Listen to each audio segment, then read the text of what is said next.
Livro do profeta Isaías, capítulo 43, versículos 1 e 2, está escrito assim: Mas agora, assim diz o Senhor que te criou, ó Jacó, e que te formou, ó Israel, não temas, porque eu te remi, chamei-te pelo teu nome, tu és meu. Quando passares pelas águas, estarei contigo, e quando pelos rios, eles não te submergirão. Quando passares pelo fogo, não te queimarás, nem a chama arderá em ti. Você crê que o Senhor falou essa palavra? E você crê que essa palavra é para você? Você é o Israel de Deus?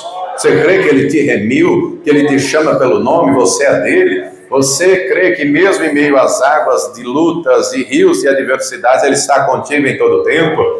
Crê também que Ele vai falar conosco? Então eu vou ler mais uma vez só o versículo 1 e você repete após mim. Vamos lá. Mas agora, assim diz o Senhor, que te criou, ó Jacó, e que te formou, ó Israel, não temas, porque eu te remi, chamei-te pelo teu nome, tu és meu. Você é dele, você é do Senhor.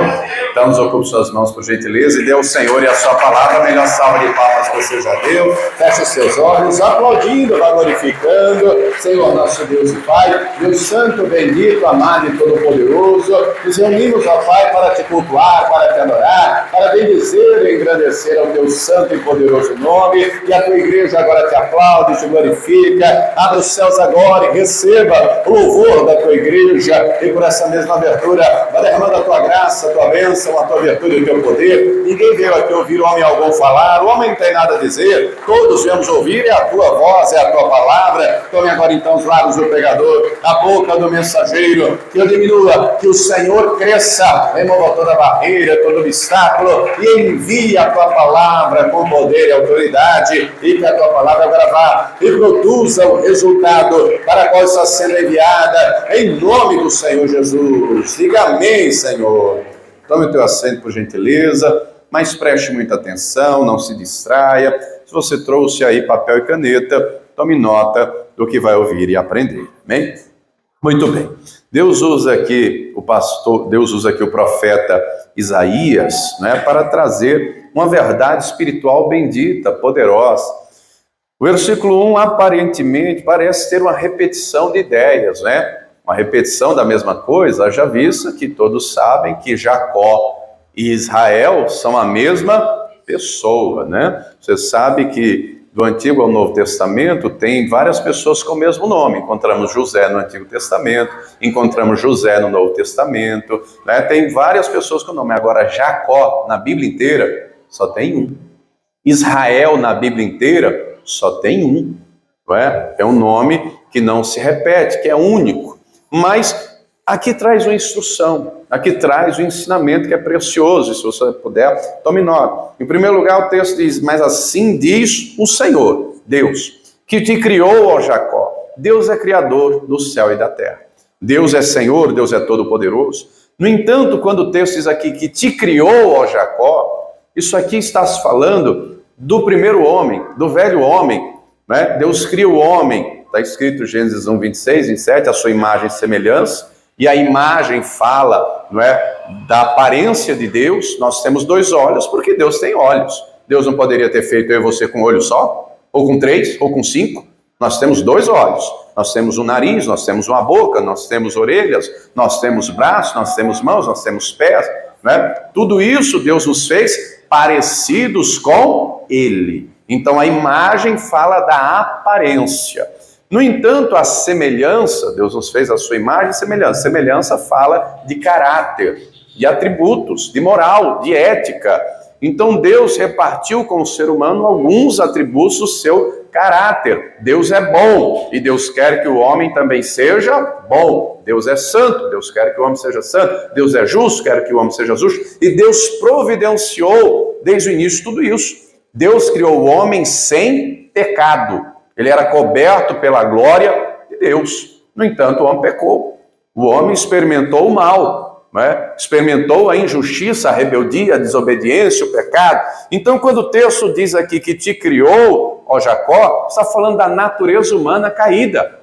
Está falando da natureza humana pecaminosa. Está remetendo ao significado do nome. Porque o nome Jacó, se você quiser anotar, não é, quer dizer enganador, suplantador. Então é o velho homem, é a velha natureza, é o mentiroso, é o enganador, é aquele que está debaixo de trevas, é aquele que anda entenebrecido no entendimento, é aquele que está apartado de Deus, é aquele que não conhece a Deus, é aquele que vive na prática do pecado. É filho da desobediência, é filho da rebeldia. Diga para quem está do teu lado, antes de perder tempo, diga: Jacó éramos nós, tá? Está falando de nós. Então, todos nós aqui estávamos em trevas. Todos nós aqui, não é, fomos gerados e o pecado chegou até nós. No entanto, o texto tem muito a nos ensinar, porque mesmo esse Jacó, que era pecador, que era mentiroso, que junto com a mãe, em conluio com a própria mãe, Rebeca, enganou o pai. Note que ele não enganou o irmão, tá? O Esaú, ele era profano. O que é uma pessoa profana? É uma pessoa que não discerne aquilo que é santo, a pessoa que não está nem aí para aquilo que é santo. O Esaú teve a capacidade de trocar, permutar, fazer um negócio do direito de primogenitura num prato de lentilha. Ô, irmão, o Jacó devia ser um masterchef, porque para um prato de lentilha ficar saboroso, ô, irmão, tem que ter uns temperos bons, sim ou não? Tem que ter uns temperos baianos, uns chimichurri aí, já ouviu falar? Esses dias eu fui no mercado, minha esposa falou: compra chimichurri. Eu falei: o que é chimichurri? Vai lá no negócio, os temperos que você acha, lá é um potinho. Eu falei: eita, é cheiroso o tal do chimichurri. Então Jacó devia ser um cozinheiro nato, irmão. Porque para uma sopa de lentilha ficar cheirosa, o cara tem que ser bom, sim ou não? Tem que ser bom. O Esaú então falou: toma, não quero saber de primogenitura, estou para morrer de fome. E o Jacó disse: jure. Ele: eu juro, é sua. Ele não enganou o Esaú. Ele enganou o Isaac, o próprio pai. Quando ele engana, se passando pelo Esaú e mentiu. O Isaac perguntou: o cheiro é do Esaú, mas a voz parece que é do Jacó. É você, meu filho Esaú? Sim, pai, sou eu. Mentiu. Não é, em conluio com a própria mãe. Sai de casa fugido. Quando Esaú descobre isso, jura ele de morte. Sai de casa corrido com a roupa do corpo. Mas mesmo assim Deus é bom. Mesmo assim Deus é misericordioso. Mesmo assim Deus é fiel. Diga para quem está ao teu lado: Deus é fiel na tua vida, viu? Deus é bom com você. Porque se Deus levasse em conta o meu e o teu pecado, o que seria de mim, o que seria de você, o que seria de nós? Deus foi com Jacó, ele fez um voto com Deus, uma aliança com Deus. O tempo passa. Deus manda ele voltar depois de 21 anos. E aí ele volta. Quando ele volta, Deus marca um encontro com ele. Ele não sabia, mas é um momento delicado da sua vida.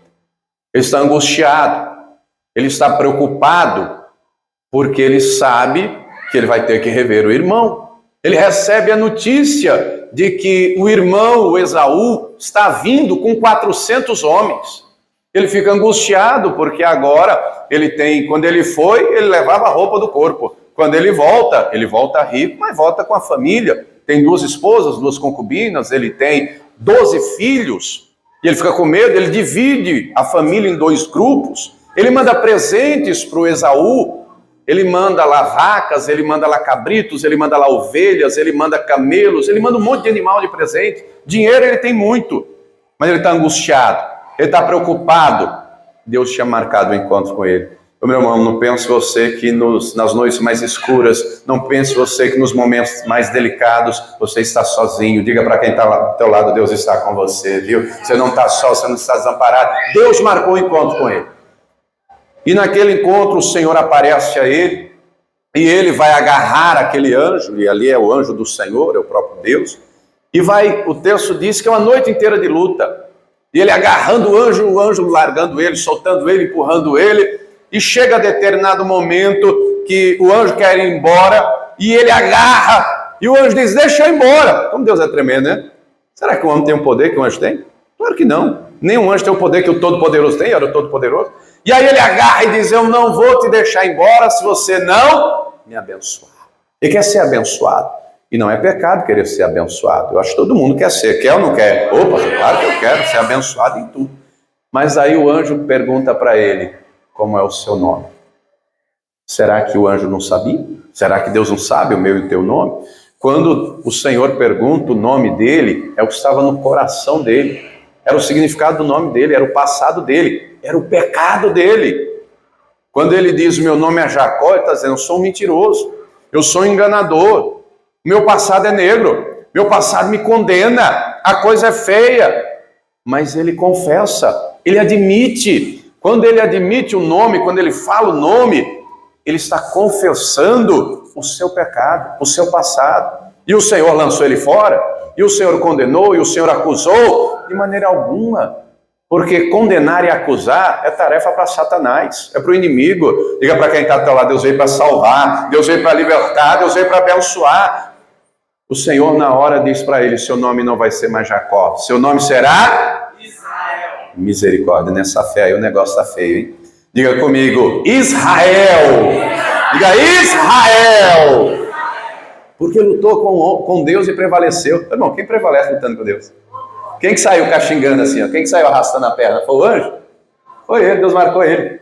Sabe por que Deus marcou ele? Para toda vez que ele lembrar, foi aqui, foi nesse lugar que Deus me tocou, foi aqui que Deus mudou a minha vida, eu nunca mais sou o mesmo, que Deus me transformou. Oh, queridos, ele era Jacó, ele era mentiroso, ele era enganador, ele era homem caído, mas agora ele vai se tornar o Israel de Deus. Diga para quem está do teu lado, eu e você somos o Israel de Deus. Eu e você andávamos na carne. Aliás, o texto diz, Gálatas 5,17, que a carne luta contra o espírito, diariamente. Essa luta é diária. Temos aqui o velho Jacó, temos aqui o velho homem, a velha natureza pecaminosa, né? O texto lá de Efésios 2 vai dizer que nós andávamos em trevas, andávamos mortos em nossos pecados, éramos filhos da desobediência, né? Fazíamos a vontade da carne e dos pensamentos. Eu não tenho gente que fala o que não deve, faz o que não deve, vê um pensamento, não domina nada, não controla nada, se entrega e se deixa levar. Não tem discernimento para compreender o que é alma, o que é espírito. Irmão, alma é como uma roda gigante. A alma é como uma montanha russa, uma hora está lá em cima, outra hora está lá embaixo. Uma hora está bem, outra hora está mal. Uma hora está cheio de unção, outra hora está morrendo. Uma hora está forte, outra hora está fraca. A alma é assim, cheia de altos e baixos, sim ou não? No entanto, Deus muda o nome de Israel, de Jacó para Israel, e Deus está dizendo, olha, a partir de agora a tua vida será outra. Compreenda você que eu e você, diga assim, nós somos o Israel de Deus. Diga, a igreja é o Israel de Deus. Nós estávamos no pecado, nós estávamos em trevas, mas o Senhor nos resgatou, o Senhor nos toca com o seu poder, o Senhor nos renova, o Senhor faz em nós Israel.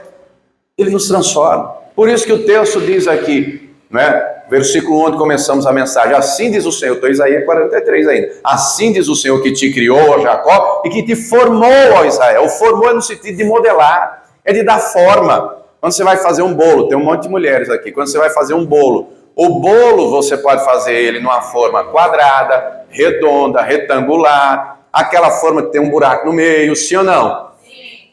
Quem dá a forma é quem tem a forma. Deu para entender? O Senhor é que nos forma, Ele tem um molde perfeito, um modelo perfeito. Diga, esse modelo se chama Jesus Cristo. Ele é perfeito, Ele não erra, Ele não falha. Diga assim, deixa Jesus te modelar. Diga para quem está ao teu lado, deixa o Senhor te formar, deixa Ele te modelar. Ali Ele está esculpindo o caráter de Israel enquanto homem. E depois, é claro, Ele dá nome à nação. Deus vai formar um povo. Mas Deus não tem só um povo sobre a face da terra, não era exclusivo do judeu. O projeto de Deus era espalhar por todos os povos na face da terra. Assim a igreja hoje está espalhada pelas diversas nações. E eu e você, com alegria, podemos dizer, sou Israel de Deus. Você pode declarar isso com fé? Declarar e dizer, eu sou Israel de Deus. Você pode declarar e dizer, eu sou povo de Deus. Aí o versículo 1 que lemos diz assim, que te criou Jacó, que te formou Israel. Aí Deus vai dizer, não temas. Você sabe que no decorrer da vida, tem de várias coisas que nos trazem medo. Quando é algo que a gente consegue resolver, a gente desenrola. Por exemplo, uma coisa é você ter uma dor de cabeça, você toma ali um dipirona e já resolveu. Outra coisa é estar com câncer. Não tem remédio que cure. Uma coisa é você estar ali um pouquinho tristinho, aí você canta o louvor, já se alegra, ó coisa boa. Tem um ditado que diz, quem canta, seus males esquecem. Outra coisa, você está em depressão, irmão. Quando você está em depressão, pode estar o dia mais ensolarado, não tem sabor, não tem cor. Quando a pessoa está depressiva, nada tem sentido nem valor. Quando a pessoa, por exemplo, não é, está enfrentando um problema financeiro, sei lá, ela deve R$100, R$1.000, mas ela sabe que tem um dinheiro no banco. Ou quando chegar o dia, ela vai ter como pagar. Outra coisa é não ter o dinheiro, e não ter com quem contar, e não ter o que fazer. Está entendendo a diferença? Né? Os medos no decorrer da vida vêm, mas Deus diz, não temas. Diga para quem está ao teu lado, tenha medo não, viu? Diga para ele, diga para ela, o Senhor foi que te formou. Diga, não tenha medo. Aí vem a resposta, por que não ter medo? Por quê? O que diz aí o versículo 1? Não temas porque eu te remi. Ô, irmão, que verdade maravilhosa, que declaração bendita. O que é remissão? É o perdão dos pecados. Eu e você é necessário entender, eu e você merecemos o inferno. Eu e você merecemos o lago de fogo. Por quê, pastor? Porque nós somos pecadores. Isso está escrito que o salário do pecado é a morte. Mas no mesmo versículo de Romanos 6,23 diz, mas o dom gratuito de Deus é a vida eterna por Jesus Cristo. Não é porque eu e você merecemos, é porque Ele nos amou. Não é porque eu e você merecemos, é porque a graça dEle é grande, o favor dEle, a misericórdia dEle, a bênção dEle, Ele nos remiu. Conta a história que Martinho Lutero, um dos grandes precursores da Reforma Protestante, ele era um padre católico, ele, quando leu a carta aos Romanos, e o Espírito Santo despertou o entendimento, quando ele lê o texto que está hoje em Romanos 3,24, porque todos pecaram e destituídos estão da glória de Deus. Todos pecaram, mas em seguida o texto diz, sendo justificados gratuitamente mediante a fé no sangue de Jesus. Ele entendeu, não é por obras. Então esse negócio de eu ficar me penitenciando, me martirizando, me açoitando, ajoelhado em milho, esse negócio está errado. Eu não tenho que me martirizar, eu tenho que acreditar no sangue de Jesus. Eu tenho que tomar posse do perdão dos meus pecados. O Espírito Santo abre o entendimento dele para compreender a graça de Jesus. Ele pega um papel, ele escreve 95 teses, 95 coisas que a igreja romana fazia, que era contrária à Escritura, e agora ele consegue ver e entender isso. Ele pega este papel e literalmente prega na porta, prega com prego. Pregou na porta da igreja que ele era o padre, isso a 31 de outubro de 1517, a data inicial, o marco inicial da Reforma Protestante. Conta a história que aparece a ele em sonho Satanás. E o Satanás começa a apontar o dedo no Lutero.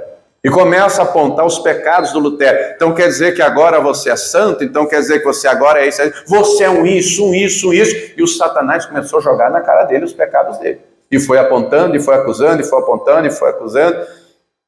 E quando o diabo termina de falar, ele espera, sem falar nada.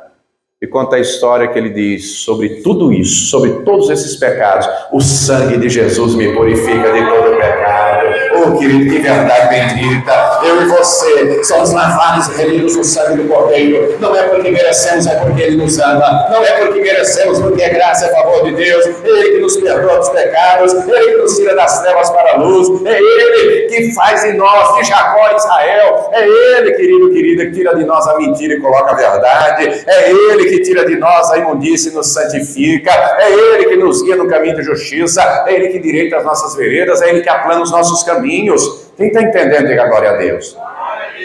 Mas o Senhor diz ainda nesse texto que lemos, não temas porque eu te remi. E o texto diz mais aí, chamei-te pelo teu. Talvez alguém aqui tenha um nome popular, como José, João, Maria. Mas independente se o seu nome é muito popular, tem muitas pessoas, diga para quem está ao teu lado, para Deus, você é o único. Sua digital é única, sua identidade diante de Deus é única. Cada um de nós somos especiais para o Todo-Poderoso. Embora milhares, bilhões de pessoas, ninguém tem a digital que você tem. Deu para entender? Ele conhece você e conhece você pelo nome. E o texto traz ainda a declaração bendita, tu és meu. Você pode dizer para quem está do teu lado, você é do Senhor Jesus? Diga, você é de Deus. Diga, você é de Deus, você é do Senhor. Você pode levantar a mão e declarar, eu sou do Senhor. Você pode levantar a mão e declarar, eu sou de Jesus. Que verdade bendita. Mas compreenda você que mesmo sendo do Senhor, mesmo sendo lavado e remido no sangue de Jesus, mesmo tendo promessas da parte de Deus, é necessário ter entendimento e discernimento que mesmo com todas essas bênçãos, isso não nos isenta de adversidades na vida. O versículo 2 diz assim, isso é Isaías 43, versículo 2. Quando passares pelas águas, estarei contigo. Quando pelos rios, eles não te submergirão. Quando passares pelo fogo, não te queimarás, nem a chama arderá em ti. Note que o texto diz quando, não diz se. Se é condição. Talvez sim, talvez não. Quando não é condição. Quando é certeza e é questão de tempo. Vai passar. E note que aqui no contexto do texto, as águas, os rios, representam problemas, lutas, adversidades. E nos nossos dias estamos tendo aí um exemplo vívido do que seja isso, né? Acho que todo mundo, infelizmente, tem acompanhado os noticiários lá a respeito do Rio Grande do Sul. Os rios transbordando, né? 5 metros, 10 metros. Teve rio, minha gente, que subiu 30 metros de água. Você imagina um negócio desse? Literalmente rios transbordando e trazendo adversidades para as cidades inteiras. Tem 497 cidades no Rio Grande do Sul, mais de 430 ficaram debaixo d'água. Gente que trabalhou uma vida inteira para ter uma casa, viu essa casa inundada até o teto. Gente que trabalhou para ter ali seu sofá, sua televisão, seu guarda-roupa, um carro na garagem, tudo foi destruído. Você consegue entender o tamanho da adversidade, o tamanho da luta? Mas se fosse só as coisas materiais, você trabalha de novo e reconquista. Mas o que tem de gente enlutada? Porque o familiar morreu, o pai morreu, a mãe morreu, o filho morreu, o neto, o sobrinho, até mesmo um animal de estimação, um cachorro, um gato, sei lá, um papagaio. Que tem de gente enlutada. Até hoje pela manhã eu vi o noticiário que estava na casa de 147 mortos. Mas esses 147, os que foram identificados, porque tem outros que ainda não foram identificados. E quando as águas baixarem, porque esse último final de semana choveu mais e elevou de novo, quando as águas baixarem, aí é que vai ter-se a dimensão da tragédia, de quantos mortos, seja de pessoas, de crianças, de bebês. Eu não sei você, mas eu vi vídeos na internet de adultos mortos, crianças, bebês, você viu também? Pois é. Então, as aflições estão aí. Literalmente, isso aqui representa as aflições, mas compreenda que o Senhor deixou claro, o próprio Senhor Jesus diz, no mundo tereis aflições. No mundo tereis aflições, ele deixou claro isso. Ele não nos isenta das aflições, mas ele garantiu, eu estarei contigo. Você pode declarar essa verdade bendita para quem está ao teu lado? Você pode dizer assim, o Senhor está contigo? Você pode dizer que você não está só, você não está desamparado. Você pode estar no momento mais difícil da sua vida. Você pode estar no momento mais angustiante da tua vida. Você pode estar enfrentando a maior adversidade, mas você não está só porque Ele está com você. E essa certeza de que Ele está conosco, Ele traz paz ao nosso coração, Ele traz refrigério à nossa alma. É Ele que livra os olhos das lágrimas, é Ele que livra os pés da queda. Quem está entendendo, diga glória a Deus. Ele está conosco. O próprio Israel em pessoa, não é? Mesmo depois de Deus ter mudado o nome dele, de Jacó para Israel, ele enfrentou adversidades. Depois você lê o texto lá, você vai perceber que depois ele passa o Vale de Jaboque, e aí lá na frente ele encontra o Esaú, e aí ele abraça o irmão, ele beija o irmão, ele se reconcilia com o irmão, e aí o Esaú diz, vamos para cá, meu irmão. Ele diz, não, vai lá que eu vou para o outro lado aqui. E aí ele vai perto de uma cidade chamada Siquém, e ele monta as tendas dele lá, próximo da cidade, frente à cidade, ele compra aquele terreno lá do dono, e ele arma suas tendas lá, ele fica com a sua família lá, e diz o texto, e ele teve 12 filhos homens, mas somente uma menina, a Diná. Diz o texto que ela foi com as mulheres ver a cidade, como era, foi lá ver a cidade.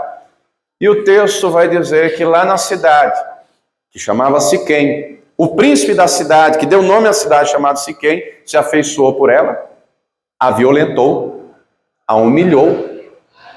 E depois ela volta para casa humilhada, envergonhada, violentada. Olha a gravidade disso.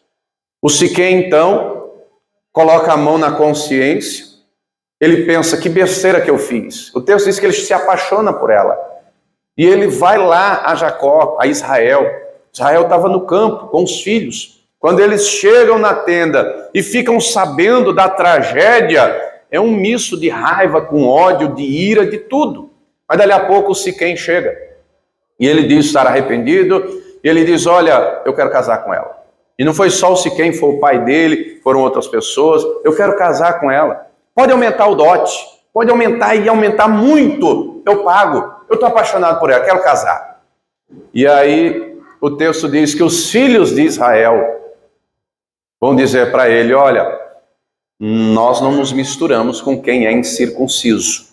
Se vocês querem se misturar conosco, porque o Siquém disse, nos deem as mulheres e casem com as nossas, vamos ser família, e está aí a terra, e está aí o campo, e está aí o gado, e vamos negociar, e vamos prosperar, e vamos viver junto e misturado. Ele falaram de jeito nenhum. Nós não nos misturamos com quem é incircunciso. Se vocês querem ter parentesco conosco. No entanto, 2 dos filhos de Israel estavam bolando um plano, que você já vai saber qual é. Eles dizem, vocês têm que se circuncidar. E não é só vocês, não. A cidade inteira. O preço é esse. A imposição é essa. A circunstância é essa. Quer se aparentar conosco, tem que ser circuncidado. E você sabe que a circuncisão equivale à operação de fimose, né? Você sabe que a circuncisão foi o pacto, a aliança que Deus fez com Abraão. Abraão foi circuncidado aos 99 anos de idade e Deus deu ordem a ele para que todos os descendentes, todo menino, ao 8º dia de nascido, fosse circuncidado. Mas um bebê de 8 dias se recupera rápido, diferentemente de um homem adulto. Naquela época não tinha anestesia. Era no mínimo aí 4, 5 dias de cama, com dor. Quando eu fiz a vasectomia, irmão, eu fiquei uma semana, quase não aguentava andar, e ó que foi com anestesia e tudo. Imagine, ô pastor, por que você fez vasectomia? Porque Deus já me abençoou com 3 filhos, irmão, dali a pouco eu povoava a terra. Eu brinco com a pastora Mara que por mim, eu tinha no mínimo os levitas e os obreiros na igreja. Tem que ter pelo menos uns 12, entendeu? Que não era 12 tribos, Jesus não andava com 12 apóstolos. Eu brinco com ela, pelo menos uns 12 aí, né? Vamos ter os levitas, a banda, os obreiros, vai ter o ministério formado. E aí ela, não, meu filho, já temos 3, já está ótimo e tal, enfim. Mas voltando aqui, o Siquém aceitou. Falou com a cidade, falou com os homens aceitaram. Todos foram circuncidados. E o texto vai dizer que no 3º dia, o dia de maior dor, o camarada ficava acamado, não aguentava levantar. Colocava lá algumas ervas, fazia lá alguma coisa de medicina natural para passar dor, mas eram dias de cama. O texto diz que no 3º dia, no auge da dor, o Simeão e o Levi, os 2, pegam espadas, vão à cidade e vão fazer uma covardia. Vão fazer uma injustiça por causa de uma outra injustiça. E eles matam todos os moradores da cidade, todos os homens. Sequestram mulheres e crianças, tomam todo o gado, todo o rebanho. Quando voltam, Israel fica sabendo daquilo, ele fica nervoso, vocês estão loucos, o que vocês fizeram? Quando os povos vizinhos descobrirem, vão nos matar, olha o que vocês fizeram, vocês destruíram tudo, vocês mataram os homens, que covardia, que injustiça. E a resposta deles foi, mas fizeram injustiça com nossa irmã? Trataram ela como uma prostituta, a gente ia deixar barato? De jeito nenhum. Meu irmão, porque velho homem é assim, velho homem se vinga. Novo homem não se vinga, não. Porque sabe que a vingança vem, ó, do Senhor. Porque sabe que não deve pagar o mal com...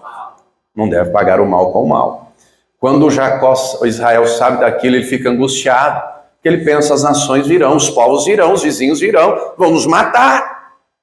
É então que nesse momento de angústia, nesse momento de aflição, de iminência de morte, Deus vai dizer para ele, eu quero ler com você, Gênesis 35.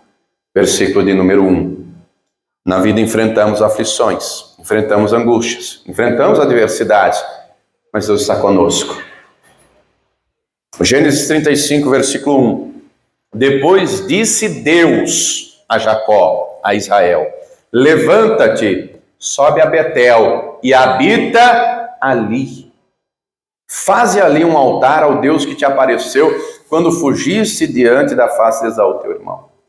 O que é que Deus está dando para ele? Diga comigo, livramento. Diga comigo, escape. Diga, Deus está dando a direção. Diga, Deus está dando o caminho. Oh, querido, Deus quer você em Betel. E diga para quem está do teu lado, aqui é Betel. Porque Betel quer dizer casa de Deus. E Deus quer você na casa dele. E Deus quer você edificando um altar. Oh, pastor, esse altar aqui, diga para quem está do teu lado, é no teu coração. Deus quer você na casa dele, com o altar edificado para adorar ele. Tenho certeza, é Deus que me guarda, é Deus que me livra, é Deus que está comigo, é Deus que não me deixa só, é Deus que não me desampara. Ele ouve essa palavra.